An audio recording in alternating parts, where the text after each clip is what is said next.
Namaku Fajar, usia 27 tahun, dan bisa dibilang aku adalah laki-laki biasa dari keluarga miskin di kampung kecil di pinggiran kota. Sejak ayah meninggal 5 tahun lalu, aku menjadi tulang punggung keluarga. Ibuku sakit-sakitan, adik-adikku masih sekolah, dan kondisi rumah kami jauh dari layak. Tiap hari aku bekerja serabutan, mulai dari jadi kuli angkut di pasar, buruh bangunan, hingga ngojek kalau ada pinjaman motor.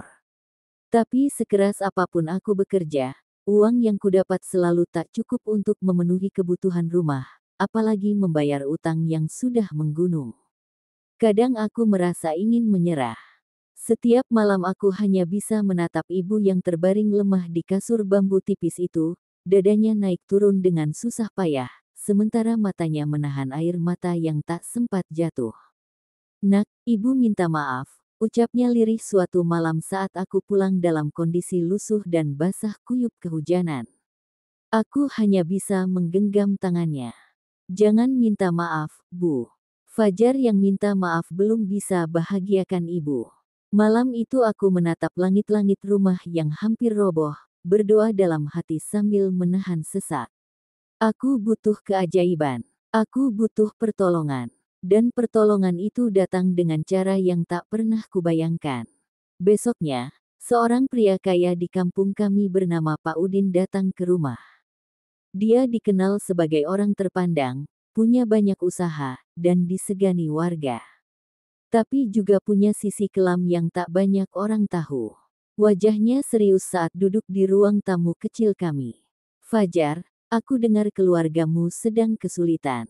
Aku bisa bantu," katanya. Aku langsung terdiam. Jantungku berdebar. Siapa yang tak mau dibantu saat berada di ujung jurang? Tapi aku tahu tak ada bantuan yang gratis di dunia ini. "Apa syaratnya, Pak?" tanyaku hati-hati. Pak Udin tersenyum samar. "Nikahi tante saya. Dia memang sudah tua, renta, tapi hartanya bisa menyelamatkan keluargamu. Aku butuh orang sepertimu, yang rela berkorban demi orang lain. Hanya 3 bulan saja. Setelah itu kau bebas." Aku tercekat. Mataku panas. Rasanya seperti dihantam palu godam. Menikahi nenek-nenek. Apa kata orang kampung? Harga diriku di mana? Tapi saat aku melirik ke dalam kamar dan melihat ibu batuk keras sampai darah keluar dari mulutnya, aku tahu aku tak punya pilihan. Malam itu aku tak bisa tidur. Aku termenung di sudut ranjang sempit, memikirkan hidup yang begitu kejam. Rasanya ingin lari saja ke ujung dunia. Tapi kemana? Aku hanya punya ibu dan adik-adikku. Jika aku egois, mereka bisa mati kelaparan. Rumah kami bisa disita rentenir yang tiap malam datang menagih sambil membawa preman. Pagi harinya, aku terpaksa menyetujui lamaran itu.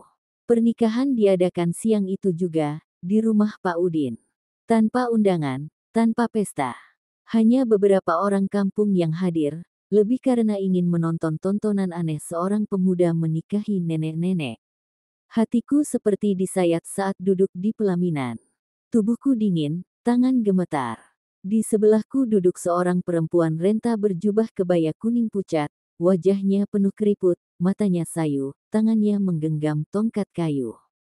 Namanya Bu Ratmi. Saat aku menatapnya, ia hanya tersenyum kecil, senyuman yang entah kenapa membuat bulu kudukku merinding. Seperti senyum orang yang menyimpan sesuatu. Aku menunduk sepanjang akad. Suara penghulu menggema di telingaku, samar-samar, seolah dunia mendadak sunyi. Aku hanya dengar suara degup jantungku yang semakin keras. Saat ku tahu akhirnya sah, aku tak tahu harus senang atau menangis. Warga bertepuk tangan pelan. Beberapa ibu-ibu berbisik sambil menutup mulut, anak-anak kecil menatapku dengan tatapan aneh. Aku bahkan tak berani menatap wajah ibu. Malam itu, perasaan aneh berkecamuk dalam dadaku. Antara marah, takut, kecewa, dan ikhlas yang kupaksakan. Aku terus bertanya-tanya, apa yang sedang aku lakukan? Apakah aku sedang menjual diri? Ataukah aku benar-benar sedang berkorban? Yang aku tahu, mulai malam ini, hidupku tak akan pernah sama. Malam pertama adalah malam yang seharusnya menjadi malam bahagia bagi pasangan baru, tapi bagiku malam itu adalah malam paling gelap dalam hidupku. Setelah acara pernikahan sederhana itu selesai, aku dibawa ke rumah besar milik Pak Udin, rumah tua peninggalan Belanda yang katanya sudah ada sejak zaman penjajahan. Rumah itu sunyi, dingin, dan di setiap sudutnya dipenuhi foto-foto orang zaman dulu yang menatap tajam seperti mengikuti kemanapun aku melangkah. Aku masuk ke kamar pengantin dengan perasaan yang tak bisa kugambarkan, antara takut, cemas, dan menyesal. Kamar itu besar, lampunya redup, cat temboknya sudah mulai terkelupas, dan di sudut ruangan berdiri sebuah kursi goyang tua yang bergerak perlahan seolah ada yang mendudukinya. Di sana duduk Bu Ratmi, mengenakan kebaya lusuh berwarna coklat keemasan, wajahnya ditutupi keriput yang dalam, dan matanya menatap kosong ke arahku. Aku ingin berpura-pura kuat, tapi lututku gemetar. Tak ada kata-kata yang keluar dari mulutku. Aku hanya berdiri mematung di depan pintu. Beberapa menit yang terasa seperti berjam-jam, akhirnya Bu Ratmi bicara. Kau pasti membenciku, suaranya lirih, parau, tapi anehnya seperti suara perempuan muda yang sengaja dibuat serak. Aku kaget. Bulu kudukku meremang.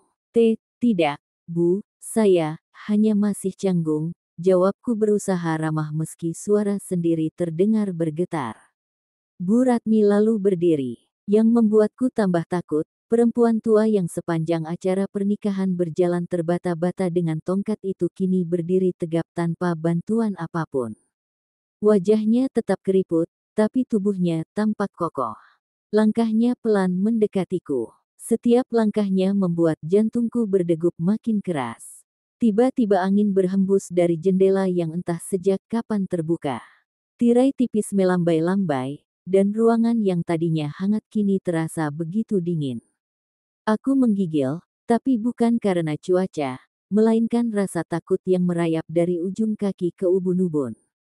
Bu Ratmi berhenti tepat di hadapanku. Jarak kami hanya sejengkal. Aku bisa mencium aroma tubuhnya, campuran bau bunga melati layu dan kayu cendana tua. Jangan takut, Fajar, bisiknya. Tangannya yang keriput menyentuh pundakku. Seketika tubuhku kaku, seperti ada tenaga yang menahan kakiku agar tak bisa lari. Di saat itu, terdengar suara aneh di telingaku. Bisikan-bisikan pelan dalam bahasa yang tak kupahami. Suara itu seperti berasal dari sudut-sudut ruangan, tapi tak ada siapa-siapa di sana. Aku memutar kepala, jantungku makin tak karuan. Ruangan itu berubah dingin membeku. Aku ingin berteriak, ingin lari, tapi suaraku tak keluar. Bu Ratmi masih menatapku, kini senyumnya berubah lebih lebar. Aku tahu kenapa kau menerima pernikahan ini. Demi ibumu, kan? Katanya. Aku terperanjat. Siapa yang memberitahunya? Setahuku hanya Pak Udin yang tahu. Aku menelan ludah. Tanganku dingin. Iya, Bu, saya hanya ingin ibu saya sembuh, jawabku pelan. Lalu matanya berubah redup. Ia mundur beberapa langkah, lalu duduk kembali di kursi goyang. Kursi itu bergoyang pelan. Suasana kamar makin mencekam. Dan bisikan itu belum juga hilang. Aku menoleh ke pintu, berharap ada orang lewat atau apapun yang bisa menyelamatkanku dari situasi aneh ini. Tapi nihil. Yang ada hanya kesunyian malam dan suara detak jam tua di dinding. Tiba-tiba lampu kamar redup seperti ada yang mengatur. Aku panik. Saat menoleh kembali ke kursi, Bu Ratmi sudah tak ada. Jantungku berhenti sejenak. Kursi itu masih bergoyang pelan, tapi kosong. Aku membalikkan badan. Dan di situ, di belakangku, berdiri sosok Bu Ratmi, entah bagaimana bisa berpindah tanpa suara. Aku ingin berteriak tapi bibirku kaku. Jangan takut, aku tak akan menyakitimu, belum, bisiknya sambil menatapku tajam. Malam itu, aku sadar, pernikahan ini bukan sekadar tentang uang dan pengorbanan, tapi tentang sesuatu yang jauh lebih gelap, yang belum sepenuhnya aku mengerti. Tubuhku membeku. Aku bahkan lupa caranya bernapas. Sosok Bu Ratmi berdiri begitu dekat di hadapanku, mata tuanya menatap dalam, tapi sorotnya berbeda dari tadi. Ada semacam cahaya aneh di sana, seperti kobaran api kecil yang menari di bola matanya. Di sekitarku, bisikan-bisikan itu makin keras, menyebut namaku berulang kali dalam bahasa asing yang tak ku mengerti. Angin di ruangan itu berputar pelan, tirai beterbangan seolah menari mengikuti irama suara-suara yang tak kasat mata. Bu Ratmi tersenyum tipis, tapi senyum itu lebih menyerupai seringai. Fajar, seandainya kau tahu siapa aku sebenarnya, bisiknya. Tiba-tiba lampu kamar padam. Gelap gulita. Aku terperangkap dalam kegelapan bersama perempuan tua itu. Dalam kondisi panik, aku meraba-raba mencari saklar lampu, tapi belum sempat kutemukan, tangan dingin menyentuh pipiku. Aku terkejut, ingin berteriak, tapi suaraku seakan tertelan. Lalu, entah dari mana datangnya, secercah cahaya samar muncul di sudut kamar. Api kecil, seperti lilin yang baru saja dinyalakan. Dalam temaram itu, aku melihat sesuatu yang membuat jantungku hampir copot. Wajah Bu Ratmi mulai berubah. Perlahan keriput di kulitnya memudar, garis-garis usia yang tadinya jelas di wajahnya menghilang satu persatu, rambut putihnya yang lebat berganti menjadi hitam legam, mengkilap. Sekarang di hadapanku berdiri seorang perempuan muda, usianya sekitar 25 tahun, cantik luar biasa, kulitnya bersih, matanya tajam. Aku tak percaya dengan apa yang kulihat. Itu bukan ilusi. Nafasku tercekat, tubuhku gemetar hebat. Kau, siapa? Suaraku bergetar. Perempuan itu mendekat, tangannya yang kini halus menyentuh wajahku. Aku Ratna, dan selama ini semua orang mengenalku sebagai Ratmi, perempuan renta yang dikutuk. Aku menggeleng-geleng, tak bisa menerima kenyataan itu. Bagaimana mungkin, kenapa? Tanyaku terbata. Ia menarik nafas dalam. Bertahun-tahun aku hidup terperangkap dalam tubuh tua, karena perbuatan ayahku, Pak Udin. Dia tega mengutukku demi menutupi aib keluarganya. Aku anak kandungnya, dari perempuan yang dicintainya tapi tidak bisa ia nikahi karena desakan keluarganya. Saat ibuku meninggal, aku dikurung di rumah ini. Setiap malam, tubuhku menua, tapi jiwaku tetap muda. Dan hanya dengan menikahi laki-laki yang tulus demi keluarganya, kutukan ini bisa patah. Aku masih belum percaya. Dunia seperti berputar. Aku terduduk di lantai, tubuhku lemas. Ratna duduk di depanku. Maaf, Fajar. Aku tahu aku memanfaatkanmu. Tapi aku tak punya pilihan. Aku ingin bebas, ingin merasakan hidup yang layak. Dan hanya kau satu-satunya laki-laki di kampung ini yang hatinya masih bersih. Aku menggigit bibir, antara takut, marah, dan kasihan. Aku teringat ibu di rumah, teringat perjuanganku selama ini, dan kini aku terjebak dalam urusan gelap keluarga kaya ini. Lalu, apa yang kau inginkan malam ini? Tanyaku lirih. Ratna tersenyum getir. Aku hanya butuh kau bersedia tinggal di rumah ini 3 malam berturut-turut, tanpa keluar, tanpa berinteraksi dengan siapapun. Jika kau lakukan itu, kutukanku akan patah. Tapi jika tidak, aku akan kembali menjadi sosok renta, dan kau bisa mati malam ini. Urat nadi di leherku berdenyut kencang. Keringat dingin membasahi pelipis. Suara bisikan itu makin menggema. Kali ini terdengar seperti suara perempuan menangis dan tertawa bersamaan. Aku tahu aku tak bisa lari. Rumah ini, ruangan ini, seakan memenjarakanku. Ratna berdiri, tubuhnya bersinar samar. Pilihan ada di tanganmu, Fajar. Kau bisa pergi sekarang, tapi keluargamu, mereka tidak akan selamat. Rentenir itu takkan segan membunuh ibumu, membakar rumahmu. Kata-kata itu seperti palu godam yang menghantam batok kepalaku. Aku tak sanggup membayangkan ibu disakiti. Aku menutup mata, menahan air mata yang nyaris tumpah. Hidupku sejak dulu memang tak pernah diberi kemudahan. Dan kini, bahkan saat aku ingin berkorban, aku malah dijadikan alat. Tapi entah kenapa, ada sesuatu di mata Ratna, di balik semua kegelapan ini, aku melihat luka yang sama. Luka karena kehilangan keluarga. Luka karena dikhianati orang yang seharusnya melindungi. Mungkin aku bisa bertahan 3 malam. Demi ibu, demi adik-adikku, demi semua pengorbanan yang sudah kulakukan sejauh ini. Malam kedua di rumah itu datang lebih cepat dari yang kukira. Langit begitu gelap, tanpa bintang, dan angin malam berhembus kencang hingga jendela kayu berderit sendiri.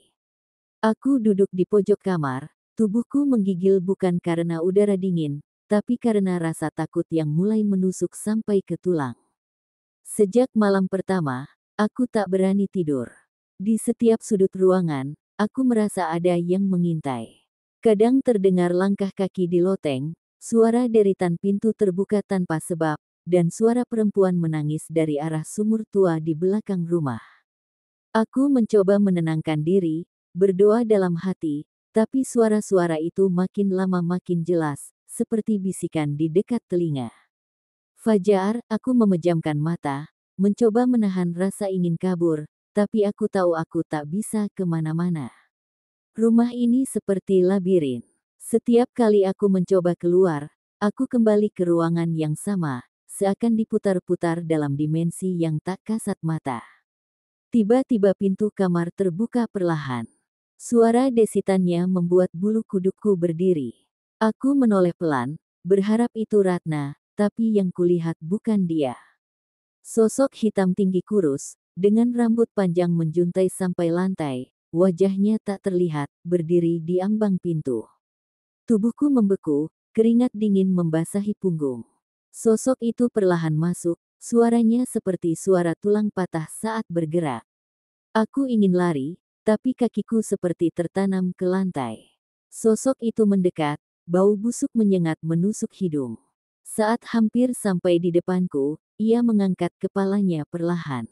Wajahnya, ya Tuhan, wajah itu setengah hancur, kulitnya mengelupas, mata kosongnya menatapku. Mulutnya bergerak pelan, menggumam sesuatu. Keluar, kau tak pantas di sini, kau akan mati malam ini. Aku teriak sekencang-kencangnya, tapi yang keluar hanya suara parau. Tiba-tiba Ratna muncul di belakang sosok itu, wajahnya tampak pucat, matanya merah. Fajar, jangan lihat matanya, teriaknya. Aku segera memalingkan wajah, napasku tersengal. Ratna membaca sesuatu, suara doanya menggema aneh, seakan diucapkan oleh puluhan suara sekaligus. Sosok itu menjerit, tubuhnya terbakar cahaya merah. Asap hitam memenuhi ruangan. Bau amis dan hangus bercampur jadi satu. Aku hampir pingsan. Ratna menarikku, memelukku erat. Ini belum selesai. Mereka datang karena kutukanku belum patah sepenuhnya. Kau tak boleh pergi, atau mereka akan membunuh ibumu. Di saat itu, terdengar suara gaduh dari luar rumah. Suara rentenir yang selama ini mencekik keluargaku, Pak Gendon, bersama anak buahnya, datang sambil berteriak, membawa obor dan parang. Keluarkan Fajar. Kalau dia nggak keluar, gue bakar rumah ini. Teriaknya. Aku panik. Di luar, suara warga mulai berkumpul. Suasana kacau. Ratna menggenggam tanganku erat. Aku tak akan biarkan mereka menyentuhmu. Tapi kau harus kuat. Malam ini mereka bukan hanya manusia. Ada yang lebih gelap di belakang mereka. Aku tak mengerti. Ratna menunjuk ke jendela. Di luar sana, di balik kerumunan rentenir dan warga, berdiri sosok makhluk tinggi besar, berambut putih kusut, matanya merah menyala. Tangannya sebesar batang pohon kelapa, kukunya panjang dan hitam. Makhluk itu menatap rumah ini, lalu mulutnya terbuka, mengeluarkan suara raungan panjang yang membuat bumi terasa bergetar. Aku nyaris pingsan. Ratna bersiap, tubuhnya mengeluarkan cahaya putih. Ia mulai membaca doa, suara-suara dari balik dinding rumah membalas bacaan itu. Tiba-tiba kursi, meja, dan benda-benda di ruangan beterbangan. Angin pusaran masuk ke dalam kamar. Pak Gendon memerintahkan anak buahnya menyerang, tapi saat mereka mendekat, angin hitam melilit tubuh mereka. Satu persatu jatuh tersungkur, muntah darah hitam. Warga ketakutan, sebagian kabur, sebagian lagi berlutut, membaca doa. Aku tak tahu apa yang terjadi malam itu. Semua seperti adegan dari neraka. Ratna berdiri di hadapan makhluk besar itu. Jangan ganggu dia. Dia milikku, bentaknya. Makhluk itu meraung, lalu tubuhnya meledak jadi asap hitam. Langit mendadak terang, dan Ratna terjatuh lemas di pelukanku. Tangannya menggenggam bajuku. Fajar, tinggal 1 malam lagi, aku mohon, suaranya melemah. Aku menggigit bibir, air mata jatuh tanpa bisa kutahan. Malam itu aku tahu, aku sudah terlalu jauh masuk ke lubang kegelapan ini. Tapi demi ibuku, demi keluargaku, aku rela. Meski harus menghadapi setan-setan yang kutahu bisa merenggut nyawaku kapan saja. Malam ketiga datang dengan hawa yang lebih aneh dari sebelumnya. Langit tak hanya gelap, tapi benar-benar hitam pekat seperti ditutupi selimut kematian. Udara terasa berat, bau amis darah menyengat, dan suara burung gagak terdengar di atas atap rumah. Aku duduk di pojok kamar, tubuhku menggigil. Luka di pelipis masih terasa perih akibat benturan semalam saat makhluk hitam itu menyerang. Ratna belum sadarkan diri sejak malam kedua. Tubuhnya tergeletak di ranjang, wajahnya pucat pasi, keringat dingin membasahi dahinya. Aku hanya bisa menatapnya sambil berdoa, berharap semua cepat berakhir. Tapi di dalam hati aku tahu, malam ini adalah malam penentu. Di luar, suara langkah kaki terdengar di tanah kerikil halaman rumah. Banyak. Semakin lama semakin dekat. Aku mengintip dari celah jendela. Samar-samar kulihat puluhan orang berkerumun, sebagian membawa obor, sebagian lagi berdiri diam tanpa ekspresi. Wajah mereka kosong, mata mereka merah, mulutnya menyunggingkan senyum mengerikan. Tapi yang membuat bulu kudukku berdiri, di antara mereka berdiri Pak Udin. Jantungku mencelos. Kenapa dia ada di situ? Bukankah dia yang meminta aku menikahi Ratna? Kenapa kini dia datang bersama orang-orang seperti itu? Tiba-tiba terdengar ketukan pelan di pintu. Fajar, bukakan, ini aku, Pak Udin, kita bicarakan baik-baik, kamu pasti capek kan, nak? Suaranya datar, tapi ada nada mengancam di sana. Aku tak menjawab, tanganku gemetar. Dalam hitungan detik, pintu kamar mulai bergerak pelan. Aku mundur ke pojok ruangan. Pintu terbuka, dan di baliknya, Pak Udin berdiri. Tapi wajahnya bukan lagi wajah yang aku kenal. Matanya merah, kulitnya pucat keabu-abuan, bibirnya hitam, dan di lehernya tergantung kalung jimat berbentuk tengkorak kecil. Di belakangnya, bayangan hitam besar bersembunyi, seolah menjadi perisainya. Kau terlalu lama bertahan, Fajar, harusnya kau mati malam pertama, kenapa masih hidup? Desisnya. Aku menelan ludah, peluh dingin membasahi tubuh. Di dalam kamar, suara Ratna mulai mengerang pelan, tubuhnya kejang-kejang. Pak Udin masuk, diikuti suara-suara bisikan yang tak lagi samar. Serahkan dia padaku. Dia pembawa sial. Kalau kutukannya lepas, aku yang celaka. Kau nggak ngerti, Fajar. Kalau dia bebas, arwah ibunya akan kembali, dan semua rahasiaku terbongkar. Teriaknya. Aku baru sadar. Ini semua bukan soal Ratna saja. Pak Udin menyembunyikan sesuatu lebih besar. Aku mundur pelan, sementara Ratna tiba-tiba duduk di ranjang, matanya terbuka lebar, bola matanya putih semua, mulutnya bergetar, mengucapkan sesuatu dalam bahasa aneh. Tiba-tiba dinding kamar bergemuruh. Dari lantai muncul tangan-tangan hitam, seperti tangan orang mati, meraih ke atas, mencoba menarikku ke dalam lantai. Aku berteriak, meloncat ke atas ranjang. Ratna menatapku, suara jeritannya bercampur tawa, jangan takut, Fajar, aku tak akan biarkan mereka menyentuhmu, tapi kau harus pilih, bertahan, atau ikut bersamaku ke dalam dunia ini. Aku bingung, napasku tersengal. Di sudut ruangan, kursi goyang bergerak sendiri. Bayangan tinggi besar itu muncul, kini bentuknya jelas, tubuh setengah manusia setengah binatang, matanya merah menyala, mulutnya penuh taring. Makhluk itu melangkah mendekat. Ruangan semakin gelap, hanya cahaya api dari obor di luar yang membuat bayangan di dinding bergerak-gerak. Pak Udin berseru, membaca mantra, suara angin menderu, benda-benda beterbangan. Aku hampir pingsan. Tiba-tiba dari lantai, muncullah arwah seorang perempuan muda berambut panjang, matanya merah basah, wajahnya pucat dengan luka sayatan di lehernya. Anakku, Ratna, saatnya kita pulang, bisiknya. Ratna menjerit, tubuhnya bercahaya.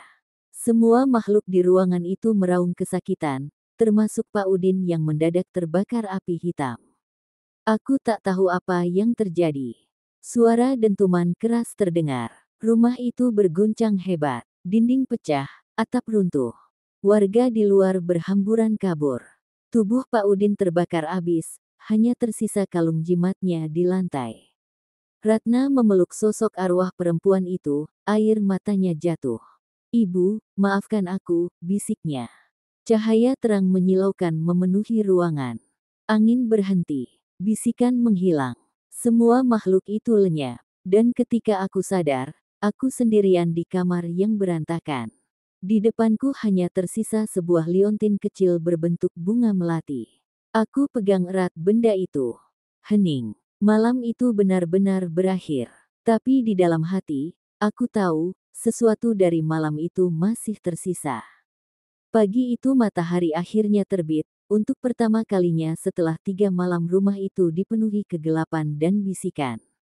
Aku terbangun di sudut kamar, tubuhku penuh luka, pakaian sobek, dan bau asap masih menyelimuti ruangan. Rumah Pak Udin kini tinggal puing-puing. Warga kampung datang berkerumun, sebagian bisik-bisik, sebagian lagi membaca doa. Tak ada yang berani masuk lebih jauh. Yang tersisa hanyalah aku dan liontin bunga melati yang semalam kutemukan di lantai. Benda itu kini bersinar redup di telapak tanganku. Entah kenapa, saat menggenggamnya, hatiku terasa tenang. Aku berjalan lemas menuju rumah, menembus tatapan warga. Tak ada yang berani bicara. Semua orang tahu malam itu, sesuatu yang mengerikan terjadi. Rentenir kampung, Pak Gendon, ditemukan tergeletak di sawah dengan tubuh membiru, sementara anak buahnya kabur tak tentu arah. Rumahku aman. Ibu duduk di kursi bambu, wajahnya cerah untuk pertama kalinya. Luka-lukanya hilang. Penyakitnya seolah ikut lenyap bersama api yang membakar rumah Pak Udin. Air mataku langsung tumpah. Aku berlutut memeluknya. Bu, maafkan Fajar. Fajar terlalu lama meninggalkan ibu sendirian, isaku. Ibu membelai kepalaku. Anakku, apapun yang kau lakukan, ibu sudah tahu, dan ibu sudah memaafkanmu sebelum semua ini terjadi. Hari-hari berlalu. Kampung mulai tenang. Rumah Pak Udin rata dengan tanah. Tidak ada yang berani membangun di atasnya. Warga percaya tanah itu sudah terkutuk. Tapi anehnya, tidak ada yang menemukan jasad Pak Udin, hanya sisa kalung jimatnya yang gosong, sementara sosok Ratna lenyap tanpa jejak. Hingga suatu malam, saat aku tengah duduk di beranda rumah, angin bertiup pelan. Liontin bunga melati di tanganku tiba-tiba bersinar terang. Suara Ratna terdengar di telingaku, terima kasih, Fajar, aku bebas, tapi aku tetap di sini. Aku terdiam, napasku tercekat. Dari balik pohon beringin di depan rumah, samar-samar kulihat sosok perempuan muda bergaun putih berdiri menatapku. Rambutnya terurai, wajahnya pucat, tapi senyumnya lembut. Dia mengangguk pelan, lalu menghilang di telan kabut malam. Aku mengira semuanya sudah berakhir, sampai suatu malam beberapa minggu kemudian, aku menemukan sebuah kotak kayu kecil di bawah ranjang kamar. Kotak itu dipenuhi ukiran simbol aneh. Saat kubuka, isinya membuatku nyaris tak percaya. Di dalamnya ada tumpukan foto-foto tua, salah satunya foto seorang perempuan muda, Ratna, berdiri di samping seorang lelaki muda yang wajahnya persis seperti aku. Di balik foto itu, tertulis dengan tulisan tangan, untuk suamiku di kehidupan berikutnya. Dadaku seketika sesak, tanganku gemetar. Aku tahu, cerita ini belum selesai. Aku bukan orang pertama yang menikahi Ratna. Dan mungkin, bukan yang terakhir.